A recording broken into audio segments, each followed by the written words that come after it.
রব্বুল আলামিন বলেন, মানুষেরা ধারণা করেছে শর্ট করে জান্নাতে প্রবেশ করবে, তাদের ছেড়ে দেওয়া হবে, ওরা জান্নাতে চলে যাবে। এই জন্য যে তারা বলেছে আমান্না, আমরা তোমার প্রতি ঈমান আনলাম।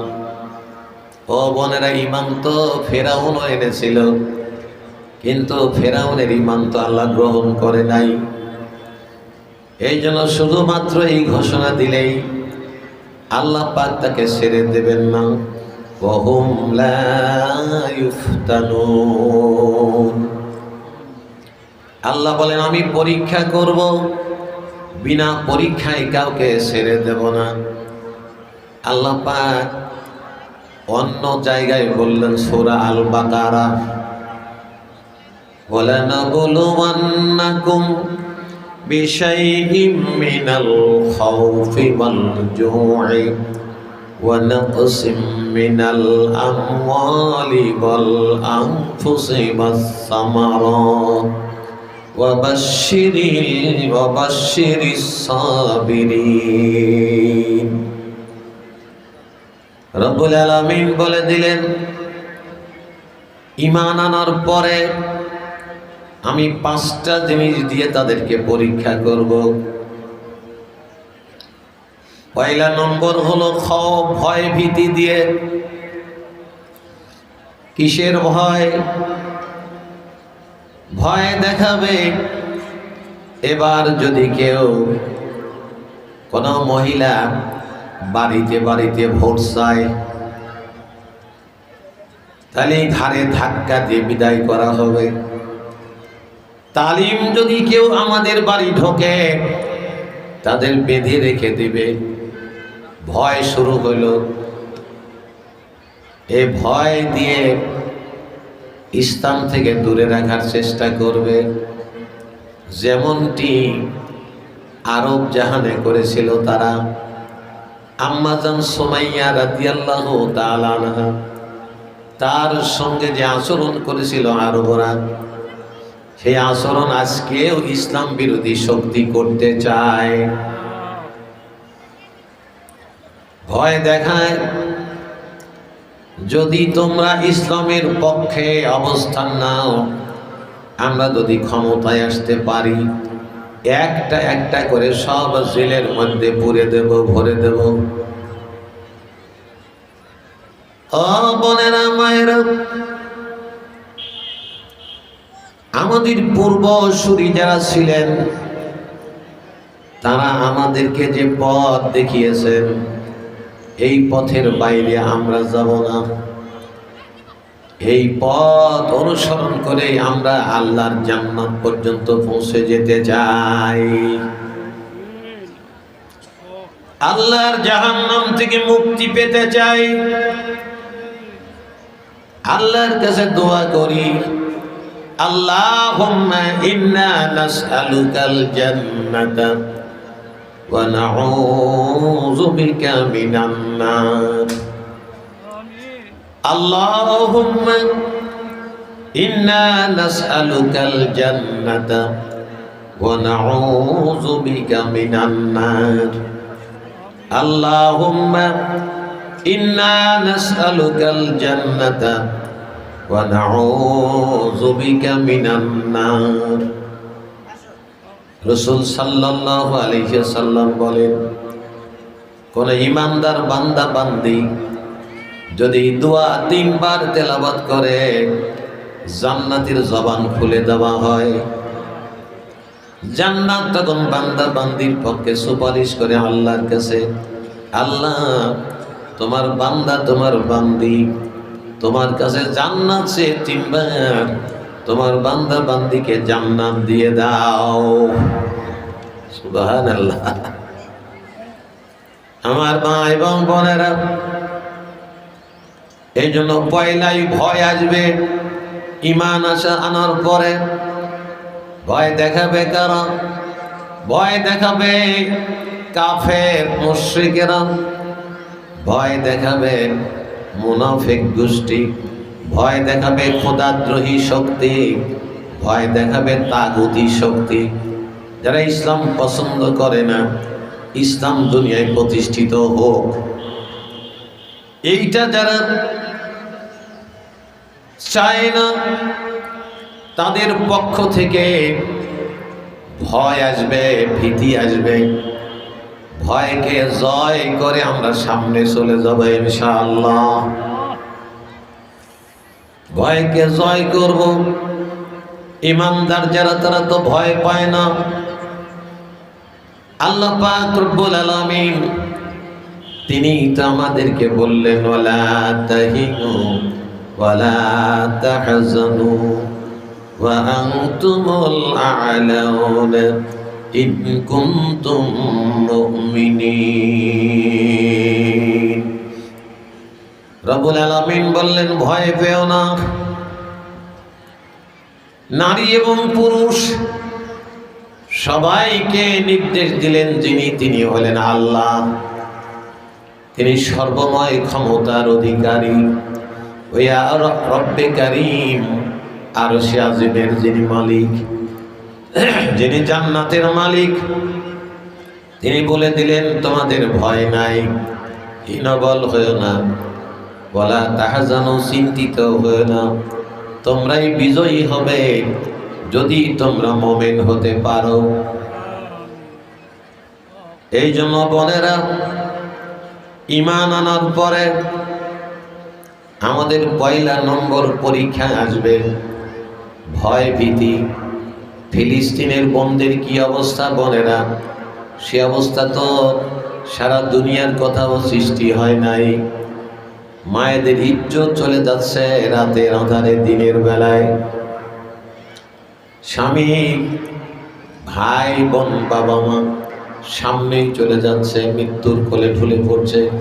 সন্তানগণী বোমার আঘাতে মৃত্যুর কোলে ঢুলে পড়ছে। সর্বশেষ আশ্রয়স্থল হাসপাতাল, সেই হাসপাতালের উপরেও বোমা মেরে দুনিয়া থেকে বিদায় করে দেওয়া হচ্ছে। এরপরেও ফিলিস্তিনিরা অবদমিত হয় নাই।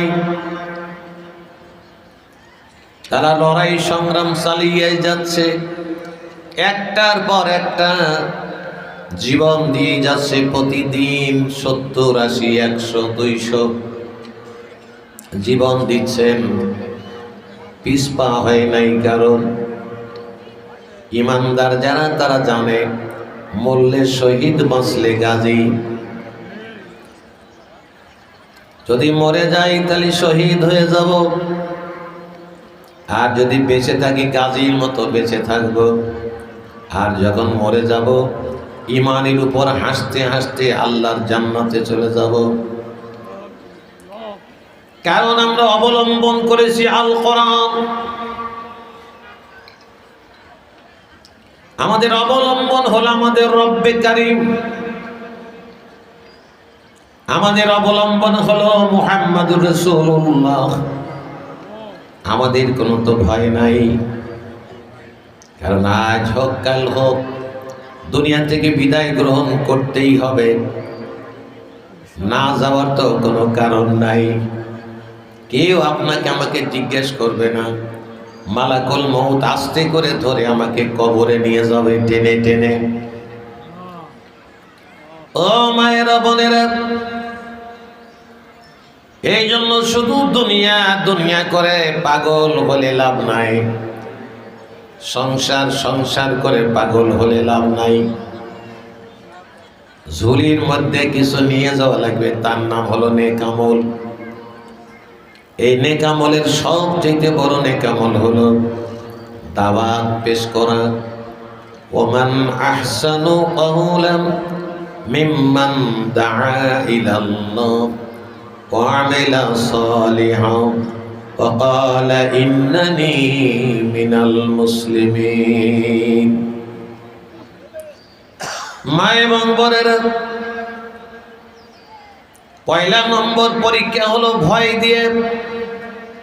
ভয় দেখায় তো লাভ নাই। 15 বছরে ভয় দেখানো হয়েছে। 15 বছরে বোনদেরকে জেলখানায় দেওয়া হলো। আমাদের অনেক বোনকে গুমও করা হয়েছে। অনেক বোনকে লাঞ্ছিত করা হয়েছে, কিন্তু এর পরেও তো তালিম বন্ধ করার হুকুম আসলো। তাও আবার পাবনার নেতা, ঈশ্বরদীর নেতা, তিনি বললেন আমরা গেলে তালিম বন্ধ করে দেব। লজ্জা রাখার জায়গা নাই। পাবনার লোক এই কথা বলে সারা দুনিয়া ভাইরাল। 2 নম্বর আল্লাহ বললেন ক্ষুধা দারিদ্রতা দিয়ে আমি ইমানদারদের পরীক্ষা করব। ক্ষুধা আসতেই পারে, দারিদ্রতা পরিবারে চলে আসতেই পারে, কারণ এইটা এমনি এমনি আসে না। আল্লাহ বলেন আমার পক্ষ থেকে আমি ইমানদারদের ঘরে ঢুকাইয়া দেই। আমি দেখতে চাই কোন নারী এবং পুরুষ ধৈর্যের সঙ্গে মোকাবেলা করে, কোন পুরুষ ধৈর্য ধরে, কোন নারী ধৈর্য ধরে, পরীক্ষাকে পরীক্ষা মনে করে ধৈর্য ধরে সামনের দিকে আগায়। কিন্তু আমরা মাঝে মধ্যেই সালিশ বিচার করি। কেউ বউ ভাত খাবে না, ভাত খাবে না তো সিরিয়া খাক, না সিরিয়াও খাবে না, বলে তোমার ঘরই করবো না। অপরাধ কি কয়, তোমার বাড়িতে অভাব। তুমি বিয়ে করার সময় বলেছিলে তোমার 4 তলা বিল্ডিং, 5 তলা বাড়ি, 10টা গাড়ি, জমি জিরাত, ব্যাংক ব্যালেন্স অনেক। এখন তো দেখি কিচ্ছু নাই, এখন তো দেখি কিচ্ছু নাই, সব শূন্য। তোমার ভাত খাবো না, চলে যাব তোমার বাড়ি থেকে। মায়েরা, যেই স্ত্রী স্বামীর দুর্দিনে স্বামীর পাশ থেকে সরে যায়, সংসার ভেঙে দেয়, আর যাই হোক তাকে বুদ্ধিমতী মহিলা বলা যায় না। স্বামীর দুর্দিনে যেই স্ত্রী স্বামীর হাত ধরে টেনে তোলার চেষ্টা করে আর রাস্তা খোঁজে, টেনে তোলার কোনো ওয়ে আছে কিনা, পথ আছে কিনা, রাসূল সাল্লাল্লাহু আলাইহি সাল্লাম বলে কয়েকটা পদ্ধতি আছে দারিদ্রতা থেকে রক্ষা পাওয়া যায়। তার 1 নম্বর হলো স্বামী আর স্ত্রী যদি দুইজনকে সালামের আদান প্রদান করে। স্বামী স্ত্রীকে সালাম দেবে, আসসালামু আলাইকুম ওয়া রাহমাতুল্লাহ। স্ত্রীও স্বামীকে সালাম দেবেন, আসসালামু আলাইকুম ওয়া রাহমাতুল্লাহ। রাসূল সাল্লাল্লাহু আলাইহি সাল্লাম বলেন দারিদ্রতা পিছনের দরজা দিয়ে পালিয়ে যায়। তাহলে বোঝা গেল দারিদ্রতা দিয়ে আল্লাহ পরীক্ষা করবেন। দারিদ্রতাকে বিদায় করে দেওয়ার অস্ত্র রাসূলুল্লাহ বলে দিলেন। 2 নম্বর,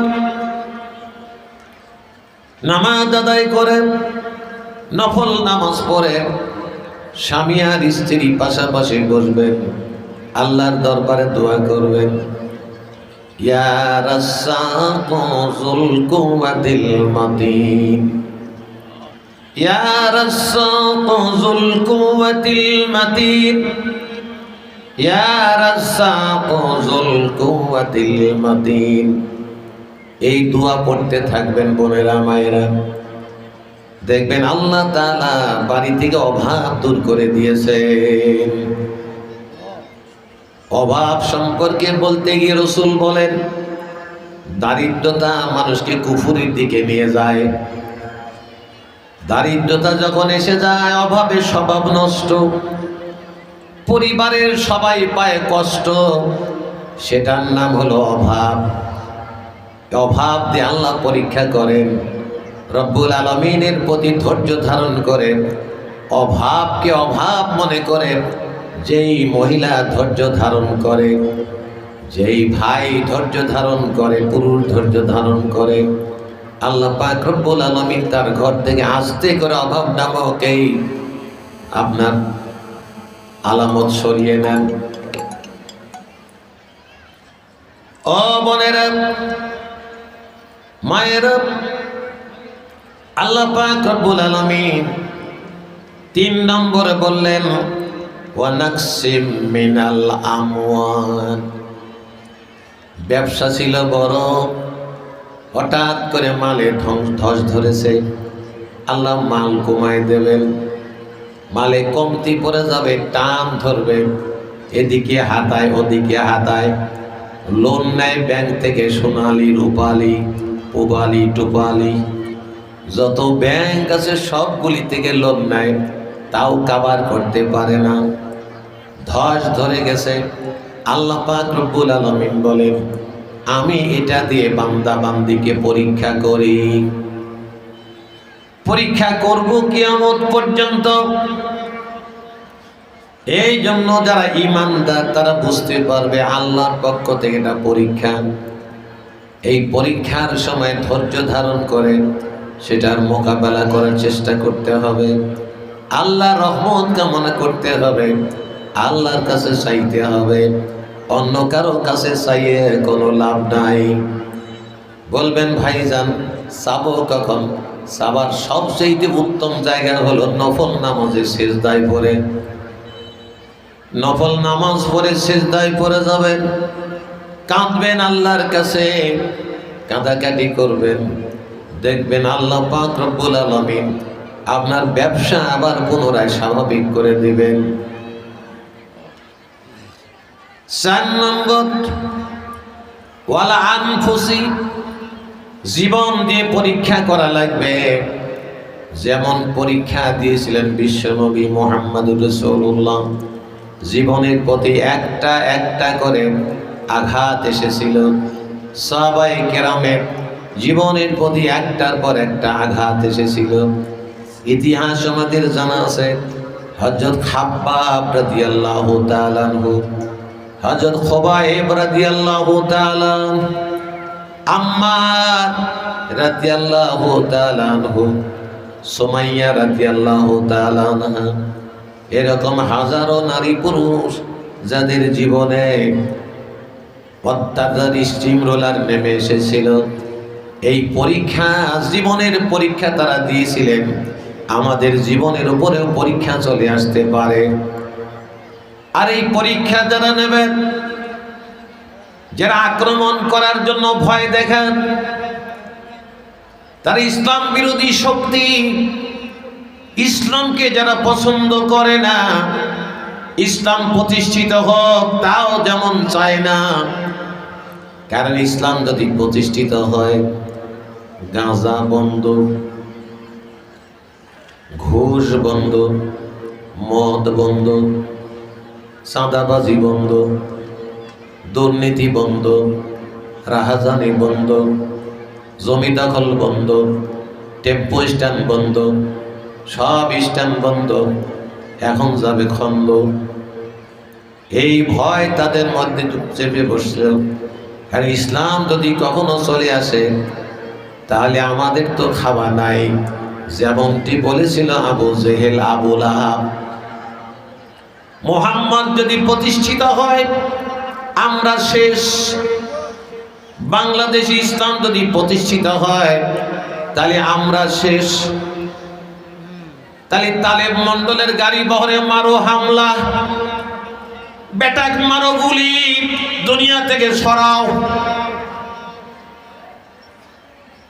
এছাড়া তো কোনো গতি নাই, কোনো পথ নাই। এই জন্য জীবনের ঝুঁকি দিয়ে আল্লাহ পরীক্ষা করেন। ঝুঁকি আসবে এই কোরআনের পথে থাকলে, ঝুঁকি আসবে ইসলামের পক্ষে থাকলে। আল্লাহর উলুহিয়াত, একত্ববাদ প্রতিষ্ঠিত করতে গেলে ঝুঁকি আসতেই পারে, ঝুঁকি আসতেই পারে। এই জন্য ঝুঁকিকে ঝুঁকি মনে করা যাবে না। মৃত্যুর ভয় তো ওরা দেখাবে, অনেক জায়গায় দেখিয়েছে বাংলাদেশে। যদি আমাদের পক্ষ না নাও তাহলে কিন্তু ঘর থেকে তোমাদের বেরি হতে দেব না, জীবনে মেরে ফেলে দেব, জীবন নিয়ে ঘরে ফিরতে পারবে না। আবার পাবনায় চলে আসি, পাবনার এই নেতা আবার বলল যদি কোনো ব্যক্তি দাঁড়িপাল্লায় ভোট দিয়ে সুস্থ অবস্থায় বাড়ি আসতে পারবে কিনা আঙ্গুল ঝাঁকায়া বলল, ওরে বাপ রে বাপ, আল্লাহর ক্ষমতা তিনি সব উনি নিয়ে গেছে।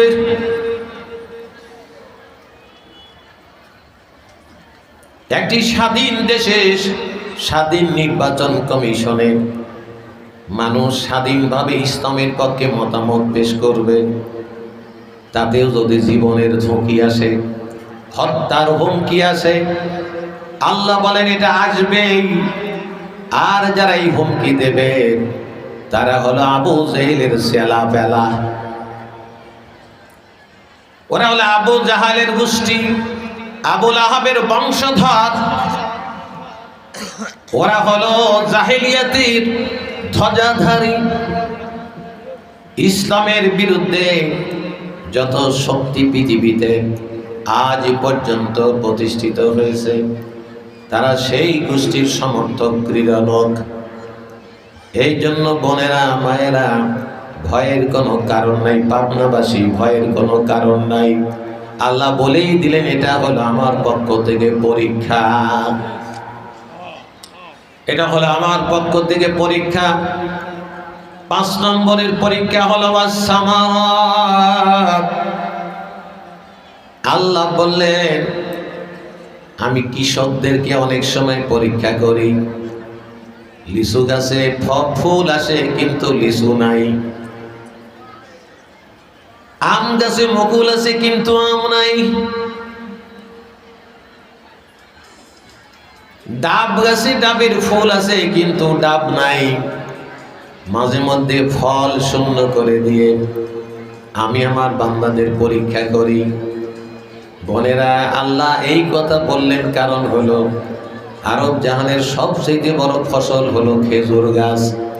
ওই খেজুর গাছে কোনো সময় আল্লাহ তাআলা ফুল দেন কিন্তু ফল দেন না। এটা দিয়ে পরীক্ষা করেন আরবদেরকে। আল্লাহ বলে দেন, আরবরা আমি কিন্তু পরীক্ষা করব, আগেই প্রশ্ন আউট, যাতে ইমানদার সতর্ক হতে পারে, সতর্কতা অবলম্বন করতে পারে। এই জন্য এই সতর্ক দৃষ্টি রেখে ইমানদারদের সামনে অগ্রসর হওয়া লাগবে।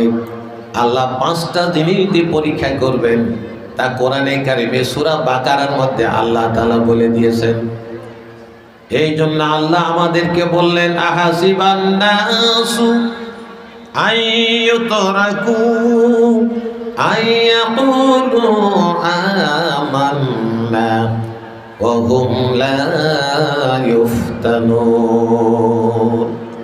আল্লাহ বললেন বিনা পরীক্ষায় ছেড়ে দেব না পাবনার বান্দিরা। ও আমার বান্দিরা পাবনা, তোমাদের বিনা পরীক্ষা আমি ছেড়ে দেব না, পরীক্ষা কিন্তু একটু নেবই। এজন্য পরীক্ষার জন্য প্রস্তুত থাকা লাগবে। আল্লাহ ওই আয়াতে সর্বশেষ বললেন ওয়াবাশশিরিস সাবিরিন। আর এই পরীক্ষা করার পরে যারা ধৈর্যের সঙ্গে মোকাবেলা করে, আল্লাহ বলেন ওই ধৈর্যশীলদের তুমি জান্নাতের সুসংবাদ দিয়ে দাও। এখন তো আবার জান্নাত বিক্রি করতেছে আমাদের পাবনার বোনেরা। ভোট দিলেই জান্নাত পাওয়া যাবে। আমাদের বিপরীত মেরুর ভাইয়েরা বলতেইছে আমরা জান্নাতের টিকিট বিক্রি করব না, আমরা জান্নাতের পথ দেখাবো মা এবং বোনদের। পাবনার ভাইদেরকে জান্নাতের পথ দেখাবো, যেই পথে নবী এবং রাসূলগণ চলেছেন, যেই পথে সাহাবায়ে কেরাম চলেছেন, তাবেঈনগণ, তাবেঈন, খুলাফায়ে রাশিদিন, সালফে সালিহিন, আইম্মায়ে মুজতাহিদিন, মুফাসসিরিন, মুহাদ্দিসিন, ফুকাহে আযম, উলামায়ে কেরাম, বাংলাদেশে যাদেরকে ফাঁসি দিয়ে হত্যা করা হলো, ইসলামী নিজাম যাতে প্রতিষ্ঠিত হতে না পারে, বুদ্ধিজীবী আলেমদেরকে দুনিয়া থেকে সরিয়ে দেওয়া হলো, এই ভয়ে যে ইসলাম কায়েম হয়ে যেতে পারে বাংলাদেশে। ও বোনেরা, পরীক্ষা তারাও দিয়েছেন। আল্লাহ পাক রব্বুল আলামিন 3 নম্বর আয়াতের মধ্যে বলেন ওয়ালাকাদ ফাতান্নাল্লাযীনা মিন ক্বাবলিহিম ফালা ইয়ালামান্নাল্লাহুল্লাযীনা সাদাকু ওয়ালা ইয়ালামান্নাল কাযিবিন।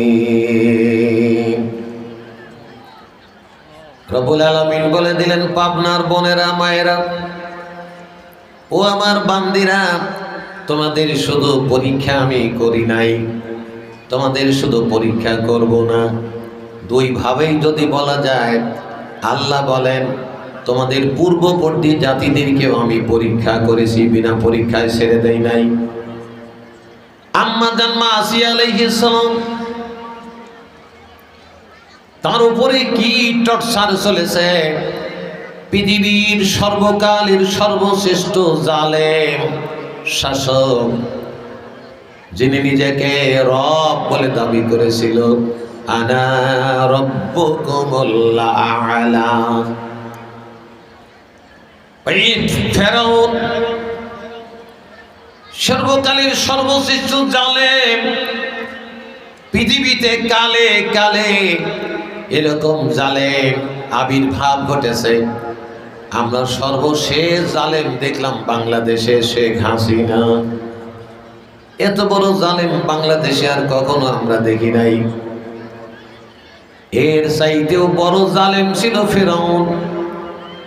নিজের স্ত্রী আম্মা জান আসিয়া আলাইহিস সালাম, তার সঙ্গে কি আচরণটাই করলো, এই আচরণ পৃথিবীর ইতিহাসে চিরদিন সোনার অক্ষরে লেখা থাকবে। হায় রে অত্যাচার! কোন স্বামী কি কোন স্ত্রীর সঙ্গে এই আচরণ করতে পারে?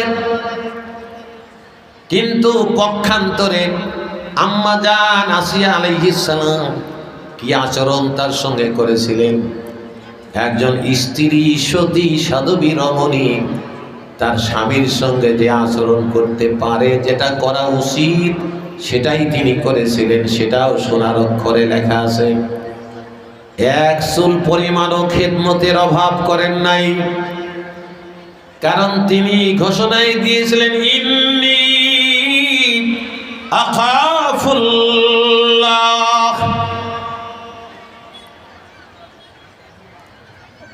তিনি বলেছিলেন, আমি আল্লাহকে ভয় করি, আমি আল্লাহকে ভয় করি। আল্লাহ আমাকে যেই দায়িত্ব কর্তব্য দিয়েছেন স্বামীর খেদমত করা, আমি স্বামীর খেদমত থেকে 1 চুল পরিমাণ বিচ্যুত হব না। এই জন্য তার পক্ষ থেকে এটা হয়ও নাই।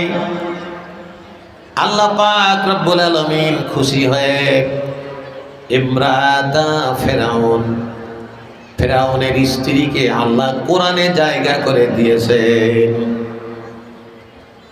সম্মাননা দিয়েছেন।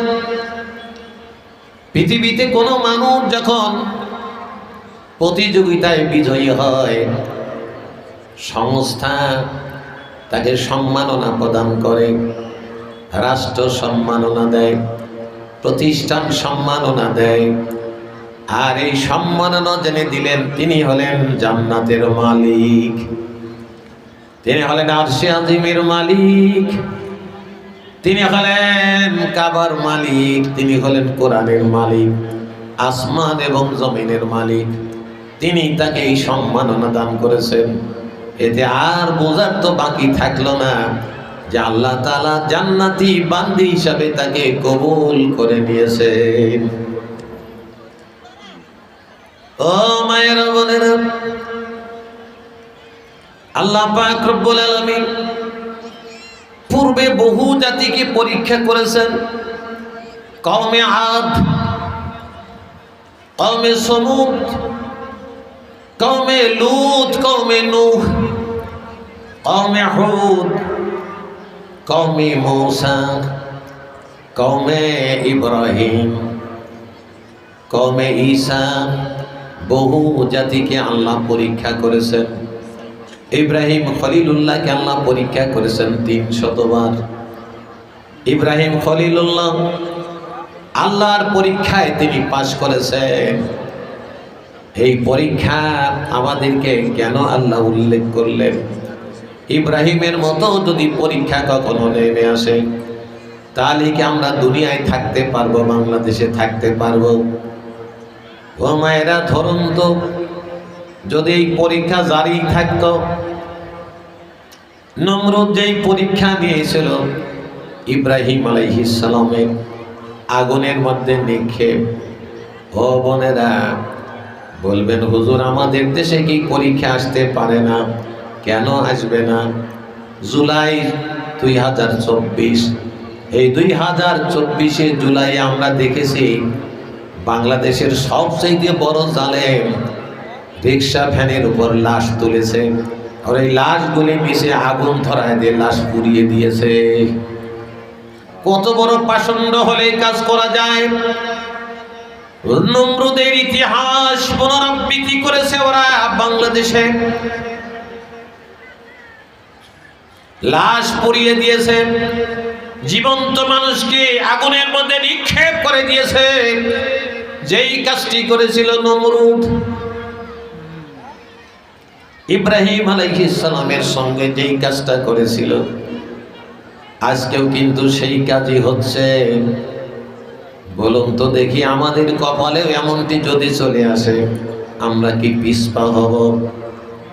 কখনো নয়, পিছপা হবই নয়। কারণ লা খাউফুন আলাইহিম ওয়ালা হুম ইয়াহজানুন। আল্লাহ বলে দিয়েছেন, যারা ঈমানের দাবিতে সত্যবাদী তাদের কোনো ভয় নাই। লা খাউফুন আলাইহিম ওয়ালা হুম ইয়াহজানুন, তাদের কোনো চিন্তাও নাই। আল্লাহ চিন্তা করতে নিষেধ করে দিয়েছেন। ও বোনেরা, আল্লাহ আরো অনেক জাতিকে পরীক্ষা করেছেন, তার মধ্যে